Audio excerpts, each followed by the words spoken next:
ദൈവം മോശയോട് മുൾപടർപ്പിലൂടെ സംസാരിച്ച സ്ഥലം ഇന്നും സംരക്ഷിക്കപ്പെട്ടിട്ടുണ്ട്.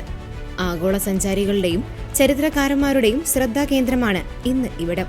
ഒരു മൊണാസ്ട്രിയോട് ചേർന്നാണ് നിലവിൽ ഇത് സ്ഥിതി ചെയ്യുന്നത്. ഈജിപ്തിലെ സീനായ് പർവ്വത താഴ്വരയിൽ 15 നൂറ്റാണ്ടുകളായി പ്രാർത്ഥനയുടെയും അറിവിന്റെയും പ്രതീകമായി നിലകൊള്ളുകയാണ് വിശുദ്ധ കാതറിന്റെ മൊണാസ്ട്രി. AD 6-ാം നൂറ്റാണ്ടിൽ ബൈസന്റിയൻ ചക്രവർത്തിയായ ജസ്റ്റീനിയൻ ഒന്നാമൻ പണികഴിപ്പിച്ച ഈ മൊണാസ്ട്രി ലോകത്തിലെ തന്നെ ഏറ്റവും പഴക്കമേറിയ ക്രിസ്തീയ ആശ്രമങ്ങളിൽ ഒന്നാണ്.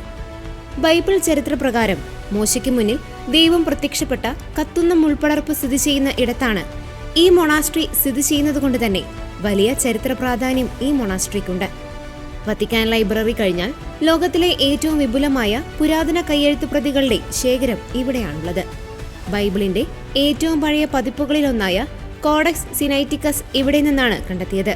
ഗ്രീക്ക്, അറബിക്, സുറിയാനി, ജോർജിയൻ ഭാഷകളിലുള്ള ആയിരക്കണക്കിന് അപൂർവ ശേഖരങ്ങൾ ഇവിടുത്തെ ലൈബ്രറിയിൽ ഇന്നും സൂക്ഷിക്കപ്പെട്ടിരിക്കുന്നു. സമുദ്രനിരപ്പിൽ നിന്ന് 1500 മീറ്റർ ഉയരത്തിൽ സ്ഥിതി ചെയ്യുന്ന ഈ പ്രദേശം യുനെസ്കോയുടെ ലോക പൈതൃക പട്ടികയിൽ ഇടം പിടിച്ചിട്ടുണ്ട്. ബൈസന്റിയൻ വാസ്തുവിദ്യയുടെ വിസ്മയമായ കൂറ്റൻ മതിലുകളും പൗരാണിക ചിത്രകലയും ഇവിടുത്തെ പ്രത്യേകതയാണ്. അധിനിവേശങ്ങളെ പ്രതിരോധിക്കാൻ നിർമ്മിച്ച ബൈസന്റിയൻ ശൈലിയിലുള്ള കൂറ്റൻ മതിലുകൾ ഈ ആശ്രമത്തിന്റെ പ്രത്യേകതയാണ്.